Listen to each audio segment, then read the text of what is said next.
नमस्कार, मी सचिन कुराडे। खरं तर एक वेगळा विषय घेऊन तुमच्या समोर आलेलो आहे।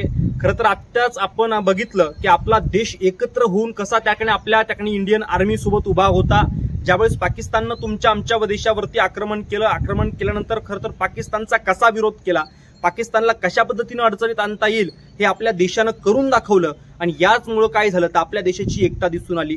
आत्ताच 2 दिवसापूर्वी खरं तर विमान हादसा झाला आणि विमानामध्ये त्याकडे निष्पाप लोकांचा बळी गेल्यानंतर सगळ्या देशानं हळहळ व्यक्त केली।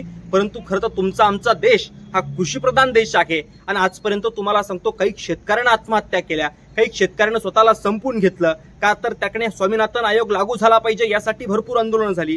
खरं तर शेतकऱ्यांना हमीभाव मिळाला पाहिजे, शेतकऱ्यांच्या मालाला भाव मिळाला पाहिजे। खरं तर बियाणांचे भाव दर वर्षानुवर्ष वाढत चालले असताना सुद्धा खरं तर सरकार मालाचा भाव हा कुठं वाढताना दिसत नाही आहे।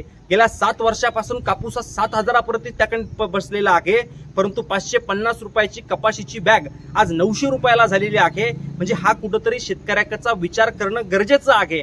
आणि म्हणून खरं तर आमदार बच्चू कडू यांनी त्याकडे आत्ताच उपोषण केलं। परंतु महत्वाचा मुद्दा मला यातून असं सांगायचा आहे का आत्ताच शेतकऱ्यांच्या आत्महत्या होत आहेत, शेतकरी त्याकडे मारला जातो आहे। 2 दिवसापूर्वी जालन्यामध्ये तुम्हाला सांगतो शेतात काबाड कष्ट करायला गेला शेतकरी बाप आपल्या वावरामध्ये त्याच्या अंगावरती वीज पडते, विजेचा धक्का त्याला बसतो, त्याची लहान लहान चिमुरडे त्या बापाकडे पळत जातात। पळत गेल्यानंतर काय होतं, त्या बापाच्या शरीराला ती लहान लहान चिमुरडी हात लावतात, हात लावल्यानंतर त्या पोरांचा सुद्धा जीव जातो। अशी बिदारक अवस्था ही शेतकऱ्यांची झालेली आहे। शेतकऱ्याच्या एकाच घरातली 3-3 माणसं मारली जातात, शेतकरी कर्जबाजारी झालेला आहे, शेतकऱ्याच्या मालाला हमीभाव नाही।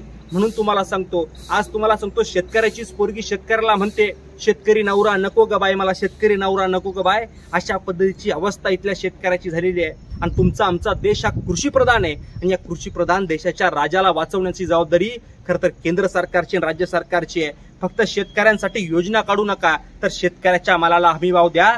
त्या दिवशी शेतकरी सुदृढ होणार आहे, त्या दिवशी शेतकरी त्याकडे अभिमानाने जगणार आहे। जय हिंद,